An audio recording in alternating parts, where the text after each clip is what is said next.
दोस्तों नमस्कार, ये है मार्गदर्शन फॉर सिविल सर्विसेज। मैं अनुराग चौधरी। दोस्तों, भारतीय इतिहास के महत्वपूर्ण प्रश्नों के अध्ययन के क्रम में इस वीडियो में प्रस्तुत है मध्यकालीन भारत के इतिहास के अंतर्गत खिलजी वंश से संबंधित महत्वपूर्ण प्रश्न, जो आपके आगामी परीक्षाओं के लिए बहुत ही उपयोगी हैं। तो आइए शुरू करते हैं आज का वीडियो। खिलजी वंश से संबंधित महत्वपूर्ण प्रश्न। पहला प्रश्न है, जलालुद्दीन फिरोज खिलजी का किलो खड़ी में राज्याभिषेक किस सन में हुआ था? ऑप्शन है आपके 1289, 1291, 1290 या 1292। तो सही उत्तर 1290, ऑप्शन सी। दोस्तों याद रखिएगा, जलालुद्दीन खिलजी ने 1290 ईस्वी में खिलजी वंश की स्थापना की। इसने अपना राज्याभिषेक 1290 में कैकुबाद द्वारा बनवाए गए अपूर्ण किलो खड़ी या किलू खड़ी के महल में करवाया था। तो याद रखिएगा, जलालुद्दीन फिरोज खिलजी का किलो खड़ी में राज्याभिषेक 1290 में हुआ था। अगला प्रश्न है, खिलजी वंश के शासकों में से किस एक ने किलो खड़ी को अपनी राजधानी बनाया था? आपको बताना है। तो सही उत्तर जलालुद्दीन फिरोज, ऑप्शन बी।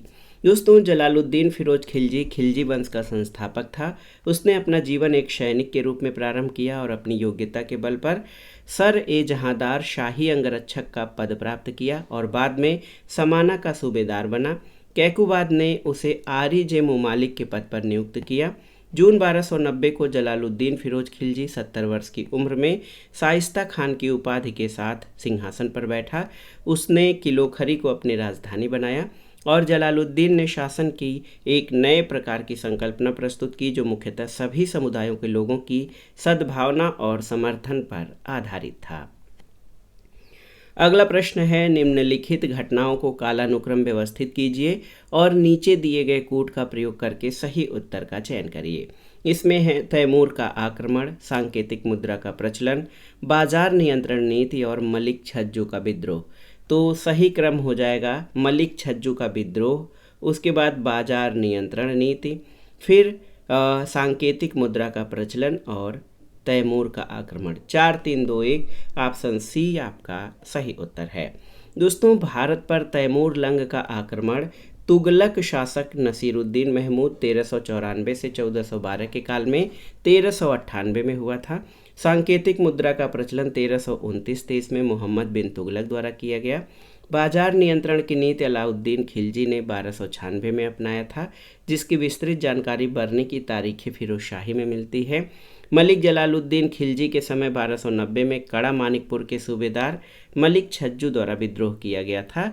तो ऑप्शन सी आपका सही उत्तर है।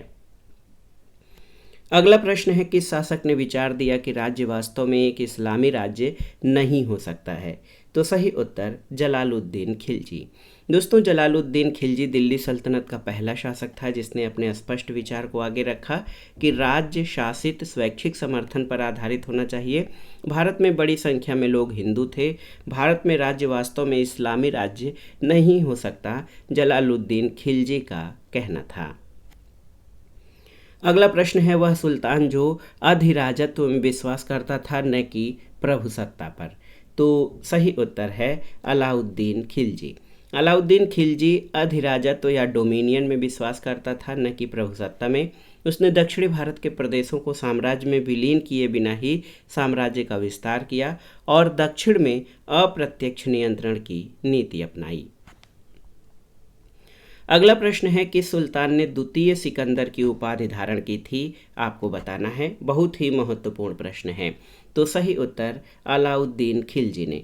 अलाउद्दीन खिलजी एक महत्वाकांक्षी सुल्तान था। उसने सिकंदर रुस्सानी यानी द्वितीय सिकंदर की उपाधि धारण की और उसे अपने सिक्कों पर अंकित करवाया। वो संपूर्ण विश्व को जीतने की अभिलाषा रखता था और साथ ही एक नवीन धर्म चलाने की भी, किंतु अपने वफादार मित्र और कोतवाल अलाउज मुल्क की सलाह पर उसने अपना विचार त्याग दिया था। अगला प्रश्न है, निम्नलिखित में से कौन दिल्ली का प्रथम मुस्लिम शासक था जिसने दक्कन को भेदा था? तो ये था अलाउद्दीन खिलजी। अलाउद्दीन खिलजी दिल्ली का प्रथम मुस्लिम शासक था जिसने दक्षिण भारत को जीता। दक्षिण भारत पर आक्रमण करने वाला प्रथम मुस्लिम सेनापति अलाउद्दीन खिलजी था। मुसलमानों का दक्षिण भारत पर प्रथम आक्रमण जलालुद्दीन खिलजी के समय में 1296 में अलाउद्दीन खिलजी के सेनापतित्व में देवगिरी पर हुआ था। पांड्य राजाओं ने अलाउद्दीन का कभी आधिपत्य स्वीकार नहीं किया और न ही कोई कर दिया। धन की दृष्टि से पांड्य राज्य पर किया गया आक्रमण मलिक काफूर का सबसे सफल आक्रमण था और होयसल शासक बल्लाल देव तृतीय को अलाउद्दीन ने एक विशेष खिलवत, एक मुकुट और छत्र दिया और 10 लाख टंकों की थैली भेंट की थी। अगला प्रश्न है, अलाउद्दीन का दक्षिण भारत पर पहली बार आक्रमण कब हुआ था? तो सन याद रखिएगा 1296 में। अलाउद्दीन खिलजी का दक्षिण भारत पर पहली बार 1296 में आक्रमण हुआ। उसने ये आक्रमण जलालुद्दीन खिलजी के शासनकाल में देवगिरी के तत्कालीन शासक रामचंद्र देव पर किया था। इस युद्ध में रामचंद्र देव पराजित हुआ और प्रतिवर्ष इलिचपुर की आय दिल्ली भेजने का वादा किया। इस युद्ध में अलाउद्दीन ने लूट से अत्यधिक धन प्राप्त किया था। दिल्ली को कर्ण भेजने के कारण रामचंद्र देव के विरुद्ध अलाउद्दीन ने 1307 में मलिक काफूर के नेतृत्व में एक सेना भेजी थी। रामचंद्र देव पराजित हुआ और उसे दिल्ली लाया गया। अलाउद्दीन ने रामचंद्र देव को राय रायन की उपाधि दी और राज्य वापस कर दिया। 1312 में मलिक काफूर ने रामचंद्र के पुत्र शंकर देव के विरुद्ध एक अभियान का नेतृत्व किया था। अगला प्रश्न और भी महत्वपूर्ण है, अलाउद्दीन खिलजी के प्रसिद्ध सेनापतियों में से किसकी मंगोलों के विरुद्ध लड़ते हुए मृत्यु हुई थी, आपको बताना है। ये प्रश्न बहुत ही महत्वपूर्ण है। तो सही उत्तर जफर खां। देखिए, अलाउद्दीन खिलजी के प्रसिद्ध सेनापति जफर खां की मृत्यु मंगोलों के विरुद्ध लड़ते हुई। अलाउद्दीन के समय भारत की उत्तरी पश्चिमी सीमा से मंगोलों के निरंतर आक्रमण हुए। 1299 में कुतलुग ख्वाजा के नेतृत्व में 2 लाख मंगोलों ने भारत पर आक्रमण किया। किली के मैदान में सुल्तान अलाउद्दीन ने मंगोलों का मुकाबला किया। सुल्तान और नुसरत खां सेना के मध्य भाग में, उलूग खां वाम भाग पर और जफर खां दाहिने भाग पर था। जफर खां के शौर्यपूर्ण प्रदर्शन से मंगोलों की हार हुई, किंतु वह स्वयं युद्ध में मारा गया। अगला प्रश्न है, अलाउद्दीन खिलजी के विषय में क्या सही नहीं है? भू राजस्व वृद्धि, गुप्तचर प्रणाली का गठन, मद्य निषेध और सैन्याधिकारियों को जागीरें प्रदान करना। तो सैन्याधिकारियों को जागीरें प्रदान करना ये अलाउद्दीन खिलजी के विषय में सही नहीं है। अलाउद्दीन ने भू राजस्व में वृद्धि करके उपज का 50% खराज के रूप में निश्चित किया। अलाउद्दीन ने मद्य निषेध का कठोरता से पालन किया और शराब पीने और बेचने पर पाबंदी लगा दी। अलाउद्दीन ने गुप्तचर प्रणाली को पूर्णतया संगठित किया। इस विभाग का मुख्य अधिकारी बरीद ए मुमालिक था। इसके अधीन अनेक बरीद और मुनहियन यानी मुन्ही थे। उसने सैनिकों और सैन्य अधिकारियों को जागीरें नहीं प्रदान की बल्कि नकद वेतन दिया। सल्तनत काल में अलाउद्दीन खिलजी द्वारा मूल्य नियंत्रण पद्धति को पहली बार लागू किया गया और अलाउद्दीन ने 2 नए कर, चरी यानी चराई कर दुधारू पशुओं पर और घरी यानी घरों पर कर लगाए। अलाउद्दीन ने एक पृथक विभाग दीवाने मुस्तक राज की स्थापना की थी। अगला प्रश्न है, खिजराबाद किस एक स्थान का परिवर्तित नाम था, आपको बताना है। तो सही उत्तर चित्तौड़। 1303 में अलाउद्दीन खिलजी ने चित्तौड़ पर विजय प्राप्त की। उसने अपने पुत्र खिज्र खां के नाम पर चित्तौड़ का नाम खिजराबाद रखा। इस अभियान में अमीर खुसरो ने भी हिस्सा लिया था। अलाउद्दीन के शासनकाल में प्रथम सैन्य अभियान 1298 में गुजरात के विरुद्ध हुआ। यहाँ का शासक बघेल राजपूत कर्ण था। इसी अभियान के समय कैम्बे से मलिक काफूर को पकड़ा गया और 1301 में रणथंभौर के राज्य को अलाउद्दीन ने दिल्ली सल्तनत में विलय कर लिया था। अगला प्रश्न है, अलाउद्दीन खिलजी की बाजार नियंत्रण व्यवस्था का जियाउद्दीन बर्नी के अनुसार मुख्य उद्देश्य क्या था? तो सही उत्तर एक विशाल अस्थायी सेना का भरण पोषण। अलाउद्दीन ने मूल्य नियंत्रण नीति लागू की। अलाउद्दीन ने अपने बाजार नियंत्रण की सफलता के लिए कुशल कर्मचारी नियुक्त किए। उसने मलिक काफूर को सहना या बाजार का, मलिक कबूल को सहना या बाजार का अधीक्षक नियुक्त किया। उसके कार्य में सहायता देने के लिए घुड़सवारों और पैदल व्यक्तियों की विशाल टुकड़ी दी गई। उसे विस्तृत अधिकार दिए गए। वो सारे व्यापारियों पर नियंत्रण रखता था और बाजार की कीमतों पर उतार चढ़ाव और बाजार की सामान्य स्थिति की सूचना सुल्तान को देता था। बर्नी इन बाजार सुधारों का उद्देश्य मंगोलों के विरुद्ध एक विशाल सेना तैयार करना और हिंदुओं में विद्रोह का विचार न पनपने देना बताता है। कारीगरों को कम वेतन देने से इनका कोई संबंध नहीं था। अगला प्रश्न है, किस मध्यकालीन शासक ने सार्वजनिक वितरण प्रणाली को लागू किया था? ये महत्वपूर्ण प्रश्न है। तो सही उत्तर अलाउद्दीन खिलजी ने।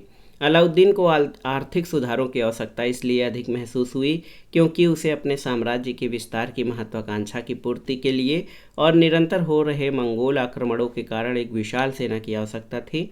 वस्तुओं का मूल्य नियंत्रण अलाउद्दीन की महत्वपूर्ण उपलब्धि थी। उसने खाद्यान्नों की बिक्री के लिए सहना ए मंडी नामक बाजार की स्थापना की थी। प्राकृतिक आपदा से बचने के लिए शासकीय अन्न भंडारों की व्यवस्था की और अपनी राशन व्यवस्था यानी सार्वजनिक वितरण प्रणाली के अंतर्गत अनाज को पर्याप्त मात्रा में उपलब्ध कराने के लिए सुल्तान ने दोआब क्षेत्र में लगान अनाज के रूप में वसूल किया, लेकिन पूर्वी राजस्थान के झाइन क्षेत्र से आधी मालगुजारी अनाज में और आधी नकद वसूल की जाती थी। राशनिंग व्यवस्था अलाउद्दीन की नई सोच थी। अलाउद्दीन के मूल्य नियंत्रण के बारे में थोड़ी बहुत जानकारी अमीर खुसरो की पुस्तक खजाइन उल फुतूह से मिलती है। और आप जान लीजिए इब्न बतूता के रहला और इसामी की पुस्तक फुतूह उस सलातीन में भी मिलती है। अमीर खुसरो के अनुसार सुल्तान ने उन सुधारों को जन कल्याण की भावना से लागू किया और सराय ए अदल ऐसा बाजार होता था जहां पर वस्त्र, शक्कर, जड़ी बूटी, मेवा, दीपक जलाने का तेल और अन्य निर्मित वस्तुएं बिकने के लिए आती थीं। अगला प्रश्न भी बहुत ही महत्वपूर्ण है दोस्तों। इसमें पूछा गया है कि मलिक काफूर एक योग्य सेना नायक किस शासक के अधीन कार्यरत था? तो आप सभी जानते हैं अलाउद्दीन खिलजी के अधीन। मलिक काफूर अलाउद्दीन खिलजी का एक योग्य सेना नायक था। इसको अलाउद्दीन ने अपनी गुजरात विजय के दौरान प्राप्त किया था। इसे 1000 स्वर्ण दिनारों में प्राप्त किया गया था, इसलिए इसे 1000 दिनारी भी कहा जाता था। अलाउद्दीन का पहला सैन्य अभियान गुजरात के विरुद्ध हुआ, जहां का शासक बघेल राजपूत कर्ण था। तेलंगाना का शासक प्रताप रुद्रदेव द्वितीय ने मलिक काफूर को विश्व प्रसिद्ध कोहिनूर हीरा दिया था और अलाउद्दीन के दक्षिण विजय का श्रेय मलिक काफूर को जाता है। अगला प्रश्न है, सिकंदर सानी की उपाधि किस सुल्तान ने धारण की थी? तो सही उत्तर अलाउद्दीन खिलजी ने सिकंदर सानी की उपाधि धारण की थी।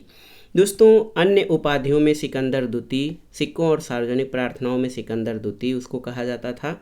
स्टैनले लेनपुल ने सल्तनत का समुद्रगुप्त कहा था अलाउद्दीन को, और अमीर खुसरो ने विश्व का सुल्तान, युग का विजेता, जनता का चरवाहा कहा, और इसका मूल नाम अली या अली गुरशब था। अगला प्रश्न है, मुझे नहीं मालूम क्या कानूनी है क्या गैर कानूनी, मैं राज्य की आवश्यकता अनुसार कानून बनाता हूँ, ये किसने कहा था? तो ये अलाउद्दीन खिलजी का कथन है। अलाउद्दीन दिल्ली का पहला सुल्तान था जिसने धर्म पर राज्य का नियंत्रण स्थापित किया। इस संदर्भ में अपनी नीति की व्याख्या करते हुए वो स्वयं कहता है कि मैं नहीं जानता कि कानून की दृष्टि से क्या उचित है क्या अनुचित, मैं राज्य की भलाई अथवा अवसर विशेष के लिए जो उपयुक्त समझता हूँ उसी को करने की आज्ञा देता हूँ। अंतिम न्याय के दिन मेरा क्या होगा मैं नहीं जानता। अलाउद्दीन ने राजपद के विषय में बलवन के विचार को पुनः जीवित किया। वो राजा की सार्वभौमिकता में विश्वास रखता था जो पृथ्वी पर ईश्वर का प्रतिनिधि मात्र है।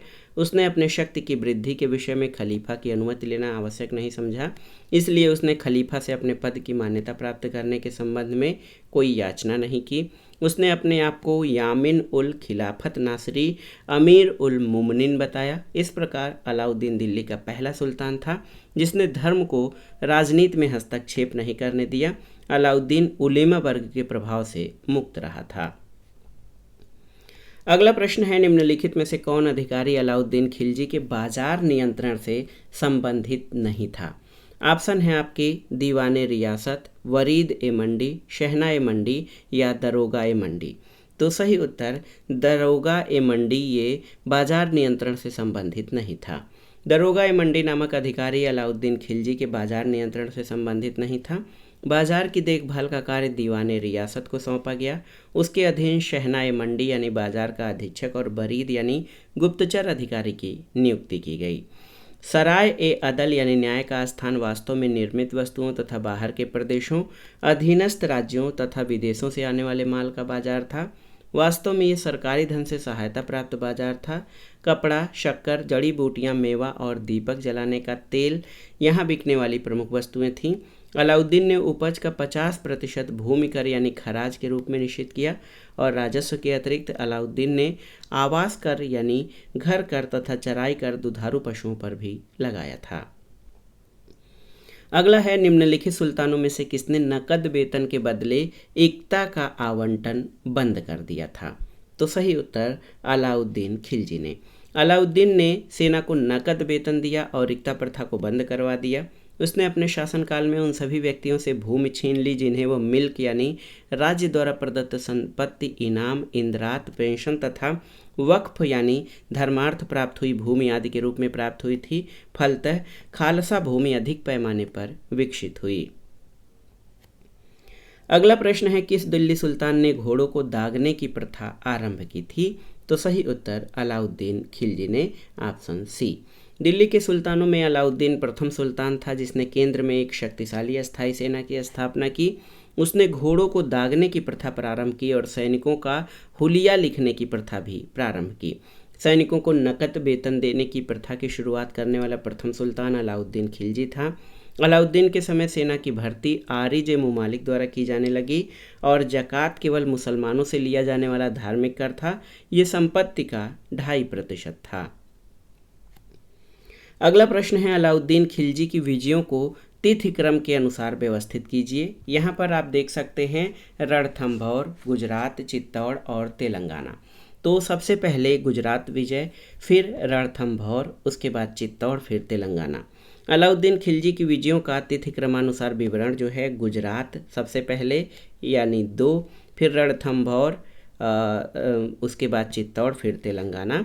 ये उसकी विजयों का सही क्रम था। अगला प्रश्न है, अमीर खुसरो के अनुसार किस अरब ज्योतिषी ने 10 वर्षों तक वाराणसी में रहकर ज्योतिष विद्या का अध्ययन किया था? तो सही उत्तर अबू माशर ने। अमीर खुसरो के अनुसार अरब ज्योतिषी अबू माशर ने 10 वर्षों तक वाराणसी में रहकर ज्योतिष विद्या का अध्ययन किया। अमीर खुसरो का जन्म 1253 में उत्तर प्रदेश के कासगंज जनपद के पटियाली गांव में हुआ। वो प्रथम मुस्लिम कवि था जिसने हिंदी भाषा के विकास में योगदान दिया। अल मसूदी बगदाद का यात्री था जो प्रतिहार शासक महिपाल प्रथम के काल में भारत आया। उसका यात्रा वृत्तांत मुरूज उल जहान है। इब्न हाकल प्रसिद्ध अरब भूगोलवेत्ता था। उसकी पुस्तक का नाम a book of roots and realms है। अगला प्रश्न है, अलाउद्दीन खिलजी द्वारा चित्तौड़ के किले पर आक्रमण का सजीव विवरण मिलता है कहाँ पर? तो सही उत्तर पद्मावत में। पद्मिनी की कहानी का आधार 1540 में मलिक मोहम्मद जायसी द्वारा लिखित काव्य पुस्तक पद्मावत है। इसके अनुसार पद्मिनी चित्तौड़ के राजा रतन सिंह की अत्यंत सुंदर और विदुषी पत्नी थी। अमीर खुसरो ने सुलेमान और रानी शैबा के प्रेम प्रसंग का उल्लेख अपने ग्रंथ में किया था और उसने अपने संकेतों में अलाउद्दीन की समता सुलेमान से और पद्मिनी की तुलना शैबा से की। संभवतया इसी को आधार मानकर मलिक मोहम्मद जायसी ने पद्मावत की रचना की और राणा रतन सिंह की रानी पद्मिनी की कहानी बनी थी। अगला है, किस सुल्तान के शासनकाल के दौरान अकत खां का विद्रोह हुआ था? आपको बताना है। तो सही उत्तर अलाउद्दीन खिलजी के समय। अकत खां का विद्रोह अलाउद्दीन के काल में हुआ। अकत खां अलाउद्दीन के मृतक भाई मोहम्मद का पुत्र और राज्य का वकीलदार था। उसने 9 मुस्लिमों यानी मंगोलों के साथ मिलकर शिकार खेलने गए सुल्तान पर आक्रमण कर दिया। घायल सुल्तान की रक्षा उसके अंगरक्षकों ने की। सुल्तान को मृत समझकर अकत खां स्वयं को सुल्तान घोषित कर दिया। अलाउद्दीन के होश में आने पर वह भाग खड़ा हुआ लेकिन शीघ्र ही मारा गया। सभी षड्यंत्रकारियों को कठोर दंड दिया गया। अगला प्रश्न है, किस सुल्तान ने अपने को ईश्वर का प्रतिनिधि कहा और अपने सिक्कों पर खलीफातुल्लाह शब्द अंकित कराया था? तो सही उत्तर कुतुबुद्दीन मुबारक शाह खिलजी ने। कुतुबुद्दीन मुबारक शाह खिलजी ने स्वयं को खलीफा घोषित किया और अल इमाम उल वाशिक बिल्लाह, खलीफा उल्लह आदि उपाधि धारण की। कुतुबुद्दीन मुबारक शाह खिलजी के शासनकाल में अलाउद्दीन की बाजार व्यवस्था समाप्त हो गई। वस्तुओं के मूल्य बढ़ गए। मुबारक शाह खिलजी ने 1316 से 1320 तक शासन किया। इसने देवगिरी को प्रत्यक्ष नियंत्रण में लिया और अपना गवर्नर नियुक्त किया। देवगिरी का नाम इसने कुतुबाबाद रखा था। अगला प्रश्न है, निम्नलिखित में से कौन वह एकमात्र सुल्तान था जिसने स्वयं को खलीफा घोषित किया था? तो सही उत्तर कुतुबुद्दीन मुबारक शाह खिलजी। कुतुबुद्दीन मुबारक शाह खिलजी ने स्वयं को खलीफा घोषित किया और अल इमाम, खिलाफत उल्लह आदि उपाधियां धारण की थी। ये प्रश्न बार बार परीक्षाओं में पूछा गया है कि वह सुल्तान कौन था जिसने स्वयं को खलीफा घोषित किया था। तो कुतुबुद्दीन मुबारक शाह, ऑप्शन बी आपका सही उत्तर हो जाएगा। बहुत ही महत्वपूर्ण प्रश्न है। आप देख सकते हैं, कुतुबुद्दीन मुबारक शाह वह सुल्तान था जिसने स्वयं को खलीफा घोषित किया था। उसकी नीति थी क्षमा करो और भूल जाओ। बरनी के अनुसार मुबारक शाह खिलजी दरबार में स्त्रियों के वस्त्र पहन कर आता, कभी कभी तो नग्न होकर दरबारियों के बीच दौड़ा करता था। मुबारक शाह ने घोषणा की शेख औलिया को दरबार में खुद आना होगा, वरना उनको जबरन लाया जाएगा। अगला प्रश्न है, पैगंबर के सेनापति उपाधि का प्रयोग किस सल्तनत सुल्तान ने धारण किया था। तो सही उत्तर है खुसरो शाह। पैगंबर के सेनापति की उपाधि सुल्तान खुसरो शाह ने धारण की। ये हिंदू धर्म से परिवर्तित मुसलमान था। इसके शत्रुओं ने इसके विरुद्ध इस्लाम का शत्रु और इस्लाम खतरे में है के नारे लगाए और 15 अप्रैल 1320 को नसीरुद्दीन खुसरो शाह ने तत्कालीन शासक कुतुबुद्दीन मुबारक शाह को जहर देकर मार दिया और स्वयं सुल्तान बना। इसने मात्र 4.5 माह तक शासन किया। दीपालपुर के सूबेदार गाजी मलिक ने सितंबर 1320 में खुसरो को पराजित किया और बंदी बना लिया। बाद में इसकी हत्या कर दी गई। 1320 ईस्वी में खिलजी वंश समाप्त हो गया था। अगला प्रश्न है, सल्तनत काल के दिल्ली की राजगद्दी पर बैठने वाला अकेला भारतीय मुसलमान कौन था। तो सही उत्तर नसीरुद्दीन खुसरो शाह। खुसरो शाह हिंदू धर्म से परिवर्तित मुसलमान था। उसने गुजराती हिंदू सैनिकों का समर्थन प्राप्त किया। वो बचपन में मुसलमान बन गया था। उसने अपने नाम से खुतबा पढ़वाया और पैगंबर का सेनापति की उपाधि ग्रहण की, परंतु उसके शत्रुओं ने उसके विरुद्ध इस्लाम का शत्रु और इस्लाम खतरे में है के नारे लगाए। सुल्तान बनने के बाद खुसरो ने उन सभी सरदारों का वध करा दिया जो खिलजी वंश के प्रति वफादार थे। उसने अपने सिंहासन की सुरक्षा के लिए अलाउद्दीन के बचे हुए पुत्रों का भी वध करा दिया। वो निजामुद्दीन औलिया जैसे धार्मिक व्यक्तियों का नैतिक समर्थन भी प्राप्त कर लिया। इस प्रकार खुसरो शाह सल्तनत काल में दिल्ली की राजगद्दी पर बैठने वाला पहला भारतीय मुस्लिम था। अगला प्रश्न है, दीवाने मुस्तक राज विभाग की स्थापना की गई किसके लिए। तो सही उत्तर बकाया लगान की वसूली के लिए। अलाउद्दीन खिलजी ने एक पृथक विभाग दीवाने मुस्तक राज की स्थापना की। इस विभाग का कार्य राजस्व की जांच करना और बकाया लगान की वसूली करना था। अलाउद्दीन ने परंपरागत लगान अधिकारियों खुद मुकद्दम और चौधरी से लगान वसूल करने का अधिकार छीन लिया। इनके सारे विशेषाधिकार समाप्त कर दिए गए। इनकी भूमि से कर लिया जाने लगा।